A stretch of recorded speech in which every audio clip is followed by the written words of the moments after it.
the summer of 1967, Leota Camp was brutally slain in her home in Des Moines, Iowa. The crime remains a cold case, and the family still hopes for justice. Leota Camp. Leota May Hodges was born on January the 20th, 1942, in Kirksville, Missouri. She grew up in Missouri and married Lloyd Raymond Ray Camp in 1961. The couple had 3 children together, Kevin, Brenda, and Christine. The family resided in Des Moines, Iowa, where Ray worked as an equipment operator for the Iowa Employment Security Commission, while Leota was a housewife. The family was shattered when Leota was brutally and mysteriously slain in the family home on July 10th, 1967, day of the murder. In the morning of July 10th, 1967, Ray kissed his wife goodbye before leaving for work for the day. Later that morning, when the clouds and sky cleared, 4-year-old Kevin Camp and 3-year-old Brenda Camp went to play outside in the backyard. A little while later, their mother went outside to check on them, as well as hang laundry on the clothesline. Shortly after noon, Kevin and Brenda went inside for lunch. 3-month-old Christine lay on a white blanket, feeding from her bottle, but Leota was nowhere to be seen. Before long, the 2 older kids discovered their mother in the home's front bedroom, lying face down on the bed. To their horror, the bed was soaked in blood, and a knife was protruding from Leota's back. Kevin pulled the knife from her body, and he and Brenda ran outside, yelling, "Mommy's bleeding." A couple neighbors, Mary Grow and Nell Edwards, responded to their screams, and then made the horrifying discovery for themselves. In addition to being stabbed, Leota had been bound with neckties around her hands, neck, and ankles, and another necktie was stuffed in her mouth, serving as a gag.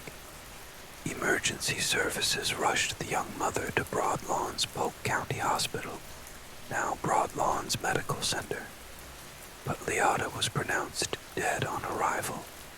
Her husband was summoned by authorities to meet them at the hospital, where they notified him of his wife's death.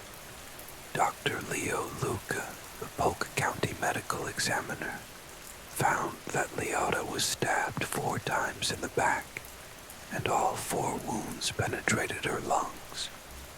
He stated that she died from internal hemorrhaging, and there wasn't any evidence of sexual assault. Dr. Luca later said that he believed the killer was a kook or pervert who got scared and panicked. Investigation. Neighbors reported seeing a handsome but strange man in a black Ford Mustang parked near the camp residence around 11 a.m. on the day of the slaying.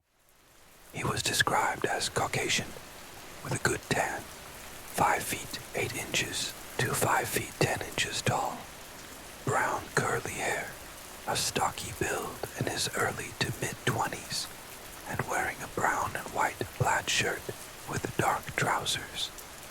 Neighbors also reported that the stranger cut diagonally across the camp's front yard and entered the house and left shortly before noon.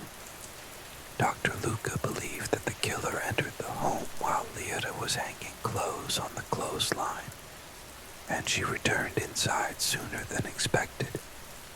He also theorized that the killer threatened baby Christine if Leota screamed or struggled, since no sign of a struggle was found.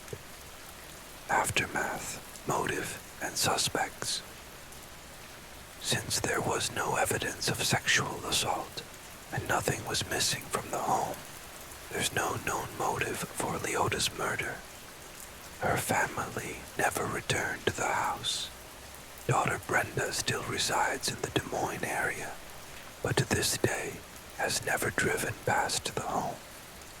When Brenda was reaching her 50s, she finally got a thick file about her mother's case. Around this time, she received a call from a man in Maryland who studied serial killer James Mike Mitchell DeBartoleben, who died in prison in 2011 after being charged for multiple murders and other crimes. The caller had seen the police sketch, and he said it resembled Mike. Unfortunately, the file hasn't revealed anything useful to Brenda. Another neighbor of the Camp family, Carl Wetherick, believes that she was the intended victim. On the day of Leota's slaying, Carol left home to purchase a new car, leaving her kids with a babysitter who informed her of the news when she returned home. Carol is convinced the whole thing was a mistake made by a hitman who was supposed to come after her. Carol stated, "I had a gut feeling my life was in danger. I went to a dog pound and got a German Shepherd for protection. That is how afraid I was." Ray Camp passed away in the summer of 2024.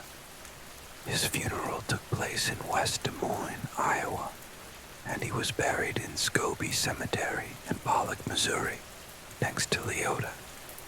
Even though Ray remarried and spent 53 years with second wife Carolyn, he remained hopeful for justice, as did his children and Carolyn herself, who all continued to hold on. A sketch of the suspect was released after neighbors assisted Detective Robert Weichman with compiling a sketch. Within the following 4 days of public release of the suspect's sketch, police received 500 calls with tips. A few weeks before her senseless death, Leota called Ray while he was working, saying she'd received an obscene phone call from a stranger. When she answered the phone, a male voice asked, "Where you been?" Thinking it might be a friend joking around, Leota replied that she'd been feeding the baby, to which the stranger replied, "I thought maybe you were," logically, followed by an obscene expression which Ray refused to share. The couple's phone number wasn't even listed in the phone book. It was assumed to be a call to the wrong number, and no further calls were received. Despite multiple tips to police and a $2,500 reward offered by Ray Camp, no arrests have ever been made for the horrid death of Leota